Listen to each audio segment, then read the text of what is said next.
Joining me now, Terry Lynch, CEO at Power Nickel. Always great to see you, sir. Always great to see you, Mark. Full disclosure, I own shares, and so do you here. I do. And neither of us own enough. Yeah, I'm sure, yeah. Can't own enough.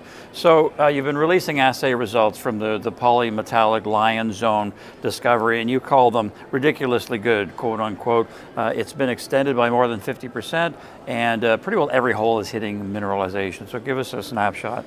Yeah, I mean, obviously we dropped our biggest hole to date last week, 32 meters of 7% copper equivalent. That's a mind-blowing number. And I mean, I think it's hard almost for the investor public to wrap their heads around that because it's so unusual, right? It's like 50 years. It's been a long time since we've had big holes with big intersections like that. So it's, the money is in the meters times the metal contained. So 32 times 7 is like 210. And that's a good number, So you'll see a bunch of, bigger, gray meters, but lower grade, and you do the math and say, oh, that's not as high as 210. So that's the cue. So I think we have this education issue that we need to carry forward to our investors and translate that for them, make them understand how impactful that is to the profitability of the mine. So we've obviously been pushing west, and we're going to continue to push west. So we're open to the west, we're open to the south, and as you said, we've been, I think we're 45 holes in Lion, and we're 40 for 45, and 20 of them in Corkers, and there's more coming. Let's get back to the having to educate the market in just a second, but you've been talking about a larger 30,000 meter drilling program. So what's next? Yeah, so we're basically, we're using, we did a bunch of advanced work over the summer on EM, downhole EM, gravity, and some geochemistry. So we've got a very good idea where the ore body's going. And so we're now going to, to start to step out more aggressively. So we'll be stepping out 150, 200 meters at a time now, adding a lot more resource when we do it. So that'll be exciting. And then we've got ideas about how the thing is folding and where it may reappear. And so there'll be Line Zone 1 and Line Zone 2 and Line Zone 3. So that, and then we'll obviously be extending at depth, as well. I think the thing from a cost effect perspective is, as long as you're expanding west, remember, we hit this 30 meter intersection, 32 meters of 7% at 110 meters. So that's a very cheap hole. It's like $30,000 hole or something like that.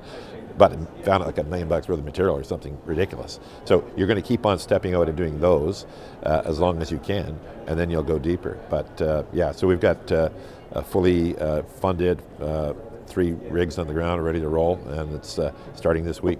All right, very good. Now back to the shareholder base and how the market is perceiving the story. You've got Robert Freeland in there. You've got Rob McEwen in there. I'm talking to him just a while for a keynote.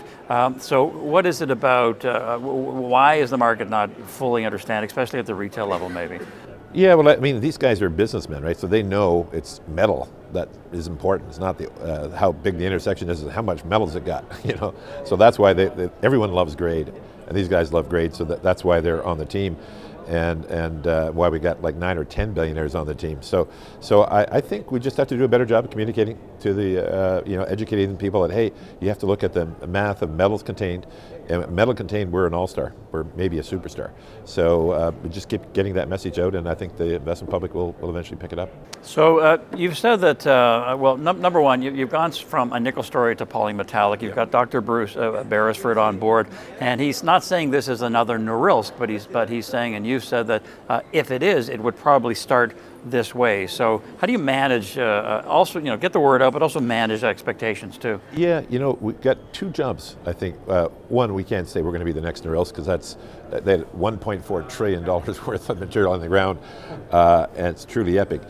Interesting side note, 90% of that value is from 1 square kilometer.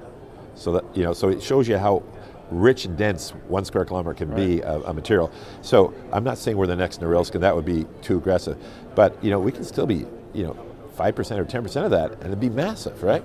And it would be wrong for us to say that's not possible here, because it is possible. And how big can this be?